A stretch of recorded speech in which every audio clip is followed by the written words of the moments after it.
This content is the creative work of Channels Without Borders, all rights reserved 2025. Visit channelswithoutborders.com. Feel free to share this with friends. More information and links are in the description. What do you mean by ownership? Good now. You have used the term ownership a few times.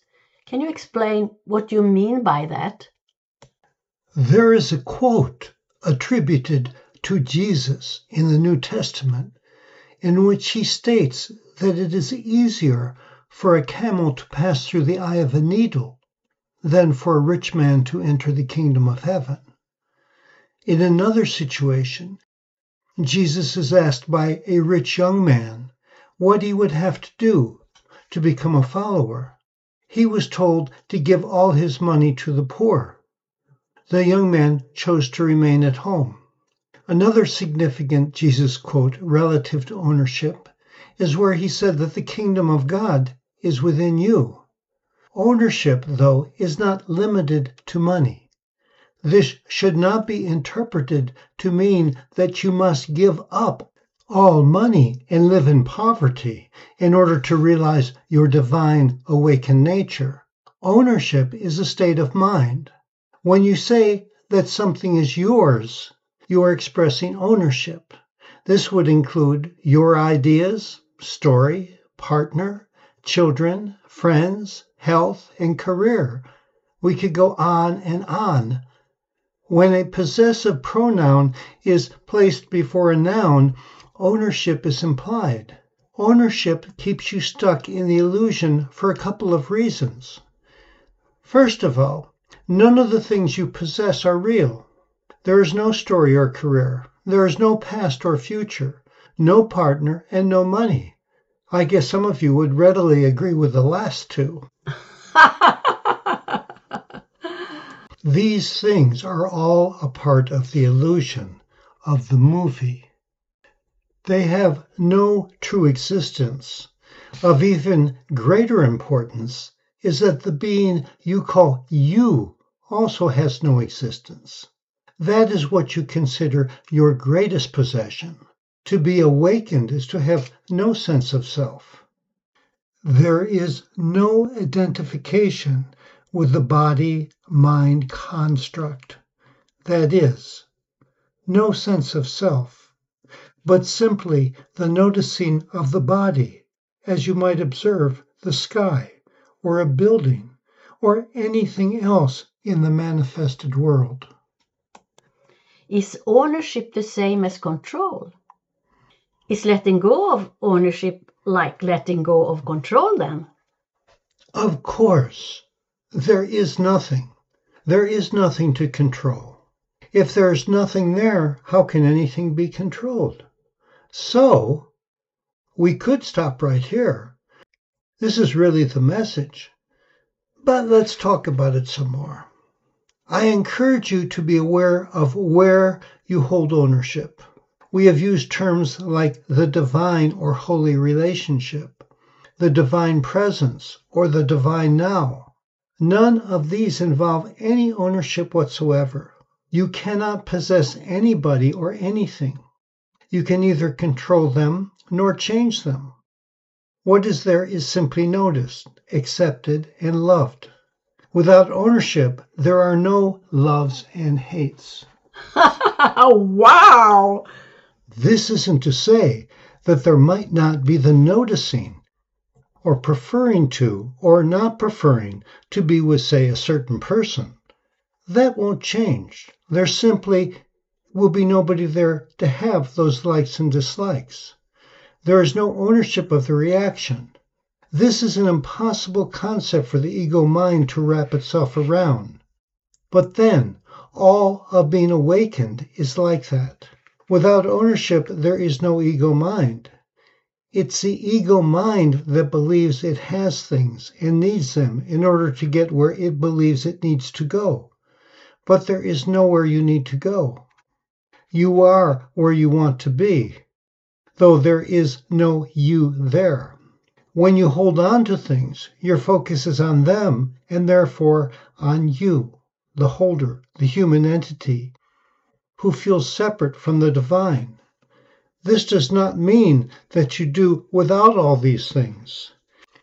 There are still going to be homes, vehicles, money, jobs, friends, enemies, partners, children, and relatives, but they will not be owned. They will simply be in your movie. So there are no likes or dislikes for the awakened me. We have talked about this with emotions. Rather than saying, for example, that you are depressed, you notice that depression seems to be present. The former expresses ownership of a feeling. There is no definition of self as depressed. Again, ownership is not restricted to objects or people. It includes thoughts, feelings, and health. Anything tacked on to the end of the thought or statement, I am, shows ownership. I am happy. I am poor. I am sick. Awareness simply notices the apparent presence of happiness, poverty, or sickness. The ego might argue that it can't see any difference, but you will find that noticing without ownership allows a totally different life experience. There is nobody there in the awakened state to own anything. Therefore, it is as impossible to lose anything as it is to hold on to it. Doesn't saying I am still imply that you exist? That is a sharp question. Who is? Is there ownership of being? We would suggest that you first practice dropping the words that follow I am. When that becomes your default thought in all situations, we'll have further discussion about your question. There is beingness, and it cannot be possessed. It simply is. It is what is aware of the created, the phenomenal world. Is surrender to the divine what you are talking about here? I have been trying to surrender control of my health to spirit. Are you saying that this is a giving up of the ownership of my body? Yes, we can look at it in this way. You have been letting go of control of your personal will and asking to be able to surrender to God's will. What is being suggested here is not just letting go of the personal will, but letting go of the person. There is nobody there to have a personal will. You can have that awareness. It's not simply noticing that you have a personal desire which is separate from God's will, but that you are believing in a person existing that could have such a will. There is no you who could want something. There is no you who could lack anything. There is no you. There is only divinity observing the situation. The ultimate step is giving up ownership. Beyond letting go of people, things, thoughts, and feelings is this letting go of ownership of self. There is no person here. I think that is very hard to understand, that there is no person here. What is it then? A movie, a hologram, a creation of the divine mind. That is difficult to understand, to grasp in some way what this divine mind is. The divine mind has not only created this body you're pretending is a real person with a separate identity, but has created the whole movie, the whole thing, the whole universe, everyone who seems to be in it, and every aspect of it, including the laws by which it seems to function. That's what divine mind has created. What you think of as you is not separate from any other part of the physical manifestation, whether animate or inanimate. The perfection of the divine you has created this and is watching it, but is not the personal you, which pictures self as the creation and not the creator. This brings on the feelings of separation and all the pain and suffering that goes with it. When the ego self believes it can own anything, it is giving both self and the objects a reality they don't have. This is scary. What is scary about it? It's like letting go of the only branch connected to this word of confusion and going into free fall. So, who is holding on to this branch? It's this little me, a creature who is so terrified of God. The observer is simply observing. It doesn't have the terror possessed by the little one being observed. The observer is not the person. It is simply watching. When you see only from this watcher, there is no terror. I can feel that this is what you mean when you suggest to fully let go and let God. Now, as we never grow tired of saying, but you can't get there from here. Now, it's a real riddle here. The ones who think they exist and possess things and need to possess things in order to survive and protect themselves are not able to choose to let go of that because there is nobody there to choose to let go. The ego mind cannot choose. The best you can do is to be aware that there are beliefs in ownership and not act from that, and to allow the emotions that are triggered to be there until they aren't. You may find yourself attached to less and less. Nothing left to lose? Yes, without attachment or ownership, when something goes out of the picture, there is no sense of loss. The picture is still there. It keeps on running. But it really helps when I feel like I have nothing left to lose. When you say, I have nothing left to lose, you still have I to lose. And it may come down to that for some. They lose everything until they finally lose themselves. That is a little bit tempting. You can also do it a piece at a time.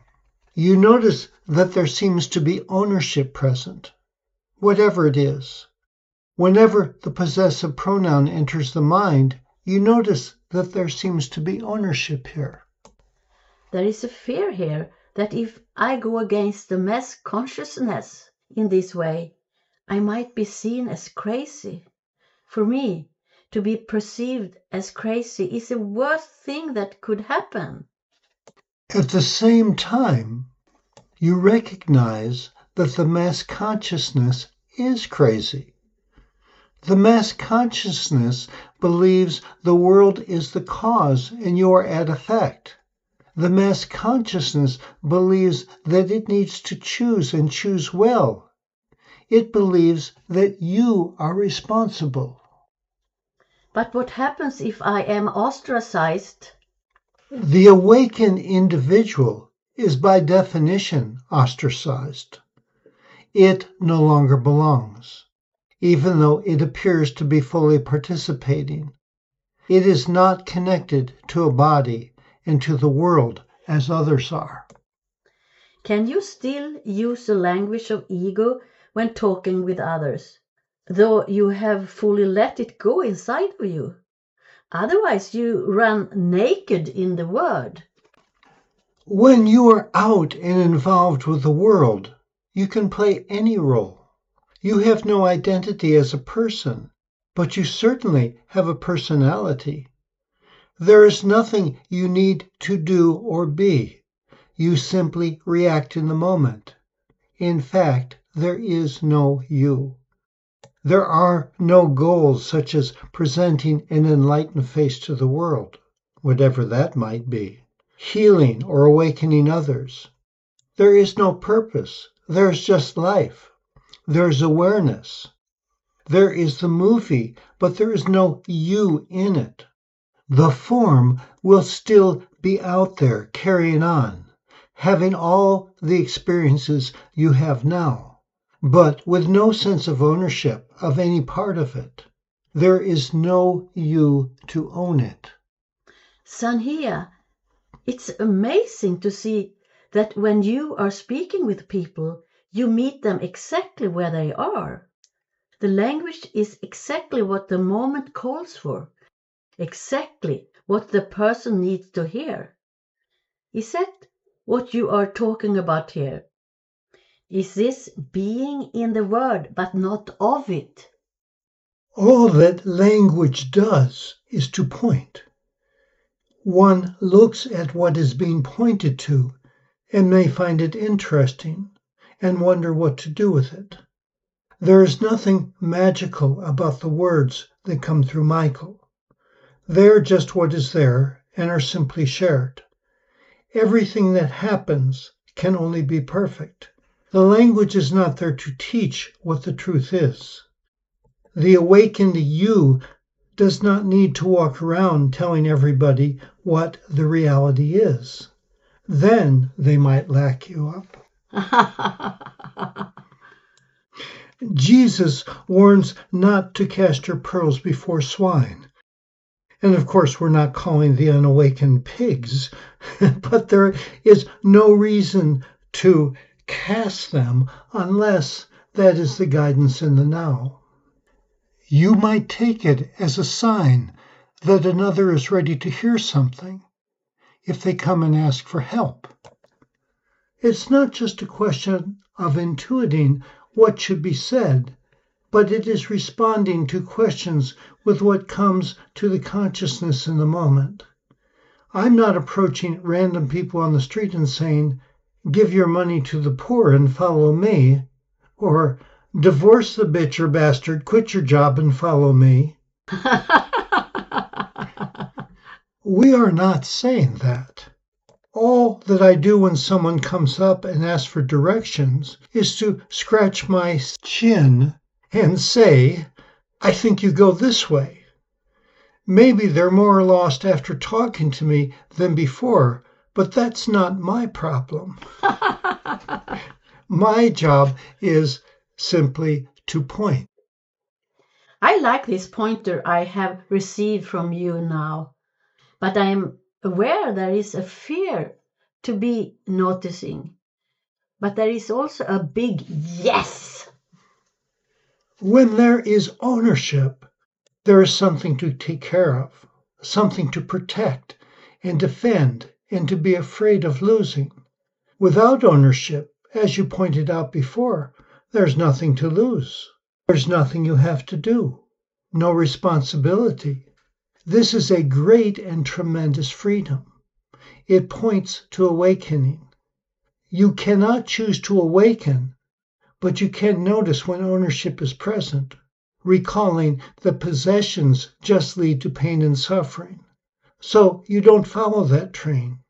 Don't act on those thoughts. If a thought comes to mind about your partner, you recognize that you think you own your partner. What a responsibility that is. Now you have to make that person be who you want them to be. If you notice that there is no control possible, then there's nothing for you to do. Perhaps ultimately it will be noticed that there's no you to even try to be the controller. If there's no you to be hurt or abandoned or upset, there's nothing but freedom. It doesn't matter what you or others do. Whatever is done is simply done. It's like if the relationship is with the divine, then it's just let go and let God. Yes, unless your relationship with God or Spirit or the divine is Bring me my perfect relationship. Bring me money. If you are trying to control God, then it is your God. It's your Jesus. And then what happens? You end up pissed. You asked for specific help and adequate delivery was not forthcoming. This possession becomes total. Your religion, your beliefs, your reality, as if it could possibly make a difference to the truth of the universe, what crazy beliefs your ego mind might have. Reality is what it is, not what you think it should be. You cannot see reality before you if you are blinded by your reality. I can feel this enormous relief, and at the same time, I can notice how much fear I have. Yes, good. Fear seems to be present, but it is not owned. Take a step back and notice the fear. Notice who is noticing the fear. Good now. This content is the creative work of Channels Without Borders. All rights reserved 2025. Visit channelswithoutborders.com. Feel free to share this with friends. More information and links are in the description.